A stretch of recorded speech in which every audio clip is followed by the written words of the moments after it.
नांदेड जिल्ह्यातील बडूर गावाची बदलती ओळख, देशी दारू दुकानामुळे महिलांमध्ये संताप। नांदेड जिल्ह्यातील बडूर हे गाव काही दशकांपूर्वी ऑइल मिलसाठी ओळखले जात होते। गावाच्या औद्योगिक प्रगतीत या उद्योगाचा मोठा वाटा होता।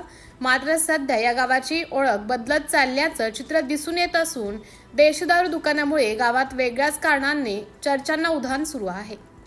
गावातील महिलांमध्ये या दारू दुकानाबाबत तीव्र नाराजी व्यक्त होत आहे। दारूच्या वाढत्या सेवनामुळे कुटुंबामध्ये वाद, आर्थिक अडचणी आणि सामाजिक अस्थिरता निर्माण होत असल्याच्या तक्रार महिलांकडून केली जात आहे।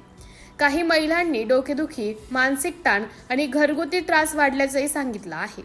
विशेष म्हणजे कैलासवासी सायना राजेंना गुजरवाड सावकार यांनी 1880 ते 1990 या दशकाच्या गावामध्ये विकासासाठी मोठे प्रयत्न केले होते।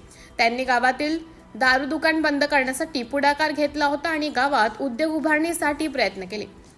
त्यांच्या कार्यामुळे बडूर गाव विकासाच्या मार्गावर आले होते। मात्र आज पुन्हा दारू दुकान सुरू झाल्यामुळे गावाच्या प्रगतीला धक्का बसत असल्याची भावना ग्रामस्थ व्यक्त करत आहेत। गावातील काही सामाजिक कार्यकर्त्यांनी प्रशासनाकडे दारू दुकान बंद करण्याची मागणी केली आहे। ग्रामस्थांचं म्हणणं आहे की गावाच्या उज्ज्वल भविष्यासाठी पुन्हा एकदा सामाजिक एकजूट निर्माण करून अशा घातक प्रवृत्तीला आळा घालणे गरजेचे आहे। प्रशासनानेही याकडे गांभीर्याने लक्ष देऊन योग्य ती कारवाई करावी अशी अपेक्षा व्यक्त होत आहे। सिटी इंडिया न्यूजसाठी प्रतिनिधी जयप्रकाश गोंडशेटवाड, नांदेड।